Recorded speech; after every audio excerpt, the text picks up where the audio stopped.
Hi everybody, this is Silvio Canto in Dallas, Texas on Monday, August the 13th, and welcome to our video commentary.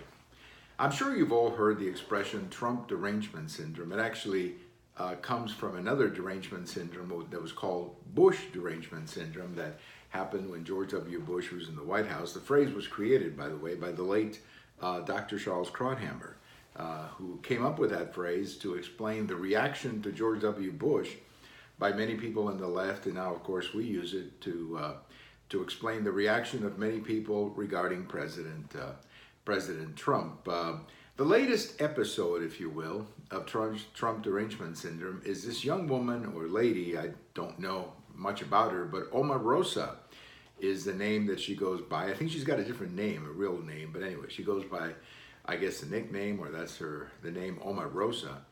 And Omarosa is a very pretty, attractive lady who apparently knew Donald Trump from before the campaign, and when Donald Trump became president, she got a job at the White House.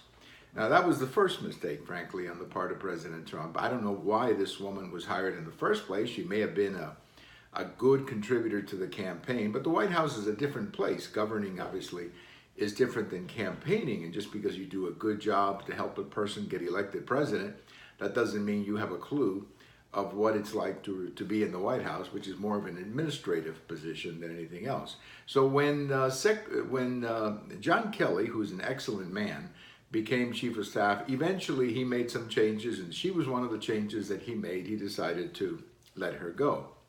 Well, normally that would have been the end of the story.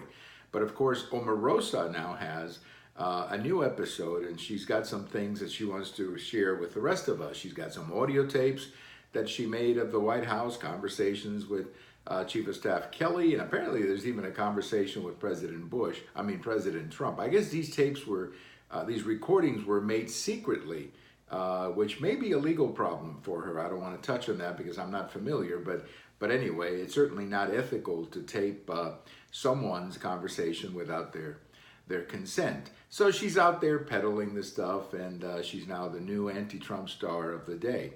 I don't think it's going to last much. I think it'll be a few days and then she'll fade away. Of course, she'll make a little bit of money as well out of all of this, which is, I believe, her real motivation for all of these attacks on President Trump. But, you know, I'm sure all of you remember that book that came out, was it a year, 6 months ago, by a fellow named Wolf. The name of the book was I think Pure Fury or something like that, about the White House. That book was supposed to be the end of the Trump administration. Millions of people bought the book. They paid $30 to read the book. I mean, it was the hottest thing on Amazon, and the book didn't tell us anything, because in fact there were many things in the book that have been contradicted since, and now you can get a copy of the book for practically nothing.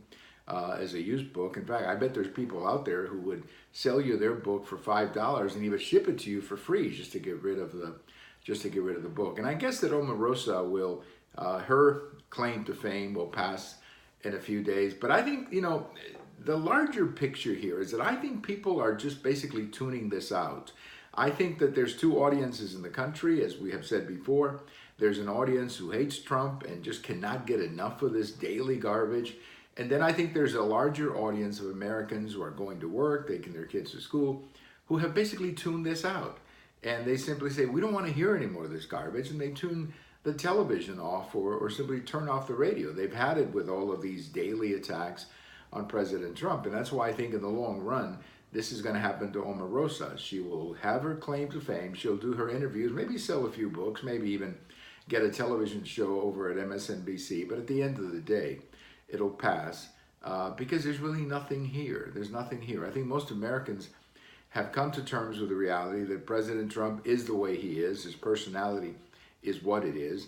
And I think they like the results. And as long as the results are there, he will be reelected in 2020. And all of these distractions will come and go. I'm sure there's one that, as we get closer to the election, I'm sure there's more coming. But I think most people have tuned it out, as I have. I've tuned it out. I don't pay attention to it anymore. And I think probably most people do the same thing. We have all of these videos over at YouTube. We have them on Twitter, and we have them on my blog. And if August 13th is your birthday, happy birthday. Bye-bye, everybody.